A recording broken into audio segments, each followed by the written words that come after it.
Hey, what's going on everybody? Alex with you here again. Thank you for dropping by for yet another chess video, chess talking video, my little chess rant. Before I start this video, I wanted to ask you guys, I was looking online and they've had some great deals recently on some of the other computer chess boards that I've actually wanted to share with you guys. So put in a comment below. I was looking at a couple of different chess computers, and I think that I would either want to get maybe the DGT Pegasus and kind of test out its online capabilities and share that with you and kind of compare what it compares to the other DGT boards that I have, mainly the DGT Centaur and also the DGT E board, kind of give you guys that breakdown. Or I wanted to see maybe about getting the Millennium E1, perhaps the one for the chess.com, to maybe give you guys that scenario. So, but I'm not likely to get two at the same time, so leave in the comments below, or maybe there's another board that you guys want me to review, as long as it's not like $2,000. Just because budget is limited, and I'm quite excited about actually testing out the Pegasus. But yeah, comment below before you click exit out of this video, which video you want me to do, which board you want me to review, or if there's any chess sets out there that you wanted me to review for quite some time and they're within a decent price range. Be sure to let me know, and I'll read those comments thoroughly and kind of decide within the next couple of days about what I'm gonna get. Usually I get my chess sets when I get some kind of a stipend or anything like that, so it allows me to be able to do that. Anyways, what is this video going to be about? Well, this video is going to be about my look at chess puzzles. I know at some time, maybe about a year ago or so, I've done a video kind of similar to this, but not quite. I've been watching a lot of streams recently. I've been watching a lot of different streams on Twitch. I've watched Benjamin Feingold. I really love watching his streams. Him and Karen. It's just such a wonderful, wholesome environment, and it's just so nice. But what they do a lot of times is they'll sit there for like 2-3 hours solving chess puzzles. And the awesome thing that I want to basically thank Benjamin for is that it sort of allows us to sit there, because he'll present us with the chess puzzle, and he'll sit there for like 5-6 minutes or so, just allowing us to solve it for ourselves, instead of just sitting there and playing the games or solving the chess puzzles without us, having that opportunity to actually utilize our brain and do that. So it almost feels like he's kind of like a coach, and I feel like more streamers should do that if possible. It's a very laid back atmosphere. If you haven't seen Benjamin Feingold's streams, be sure to check him out. It's really awesome. So thanks a lot, Benjamin. And thank you for all the other streamers out there. I've been actually going to a lot of streams recently.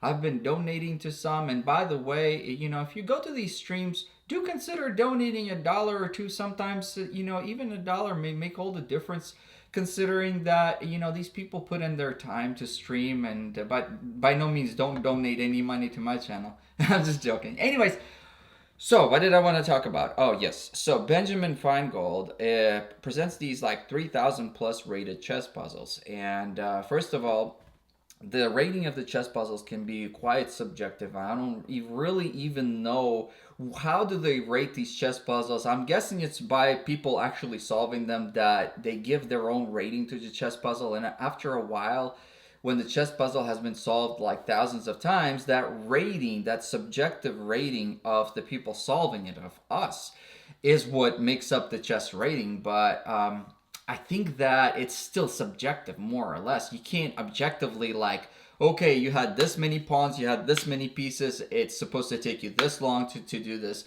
I don't really know. I think that chess puzzle rating is still relatively subjective, but I wanted to talk about chess puzzles in general, because I was watching Ben Feingold's videos, and there were some situation where the puzzle would take you onto like 3 different branches or 4 different branches of possibilities. And I would think to myself, okay, a good chess puzzle needs to not be vague at all. That's kind of my pet peeve. I used to solve a lot of chess puzzles back a couple of years ago, maybe 3-4 years ago. I solved maybe 8-9 chess puzzles. I tried to get that little trophy for solving 10,000 chess puzzles, solving actually, but I didn't get that far. But still, I solved a lot of them. And one thing that I came to realize is that I enjoyed solving chess puzzles on chess.com a lot more than some of the other websites, especially like Chess. I tried Chess. Maybe they've changed since then, but a lot of times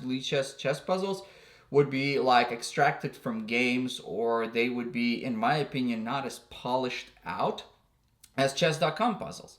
What is polished out? What do I mean by that? A good chess puzzle, in my opinion, is a puzzle where you can kind of look, and obviously it's going to be your turn to go because that's usually how every chess puzzle starts. The opponent has just made their move, and now it's your turn to make a move. So you have, like, for example, 3, 4 different things that you can do. Some of which might be like, okay, some of the moves that you could do may lead to absolutely no consequence at the time. So let's say, for example, it's some kind of a mating net problem. They don't usually tell you what kind of thing it is, whether it's something to win material or whether it's to checkmate. And if it's to checkmate, they don't tell you in how many moves, which I've spoken to a good friend of mine, a relative of mine who used to be a chess teacher, and I was talking to her about solving chess puzzles, and she told me, she said, well, what kind of chess puzzles do you solve? Do you solve like the mate in 2, mate in 3? And I said, they don't tell you. She said, those are more advanced. They're chess combinations. They're not like chess puzzles. She said, when I train my kids, I actually give them little chess puzzles, and they would be like mate in 1, and then they'll solve 10 of those, or mate in 2. So the person, she said, it's important for the person to be able to see what exactly is required of them. Like, what is this? You know, to me, in chess.com, Chess, they don't really present you with like, oh, well, what do you need to do in this particular puzzle? No, it's to them, it's kind of like, okay, well, do whatever you want to do. And that's fine with me. If you're given a chess puzzle and it's rated like 2,000 or 2,500, which is about as high as I got when I was solving my chess puzzles. Anyways, if you're given those chess puzzles, so you're given some kind of an arrangement of pieces. Those pieces might seem like they're arbitrarily placed, but they're actually carefully arranged to sort of guide your mind and show you that at that point, and it's your move to go, you have several different choices of what you can do.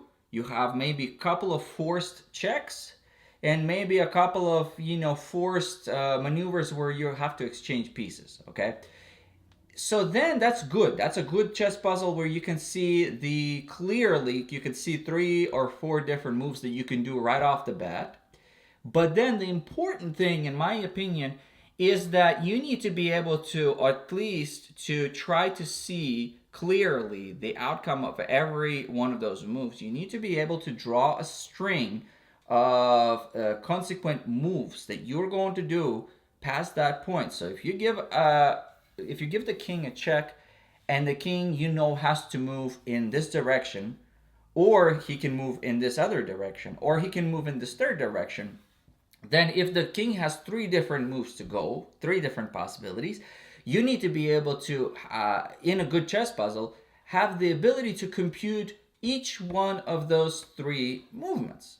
And then past that point, you need to be able to calculate each one of the subsequent movements. If things look clear and you can calculate, even if it means you have to calculate 20 moves or 25 different moves or 4 or 5 different branches, it's fine as long as you can see clearly which ones. If you have a situation where the chess puzzle is a lot more vague and you give a check and you're like, well, the king is going to escape into this large area and then good luck trying to get him.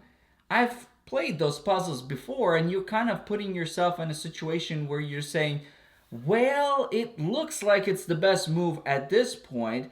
Let's just see where the king goes past that point and we'll catch him on the other side or whatever, That's fine, but it's not the best.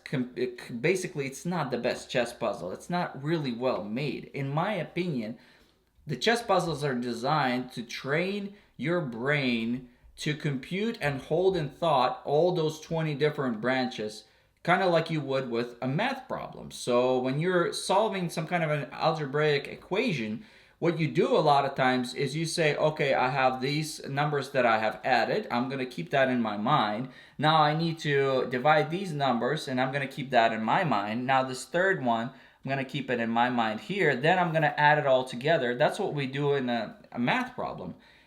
We keep things in our mind, and that's the same thing that you do in a chess puzzle. You train yourself to sort of hold that thought for a minute, look at other different varieties and moves, and then be able to still be holding that thought for a minute there so that you can come back and basically put it all together.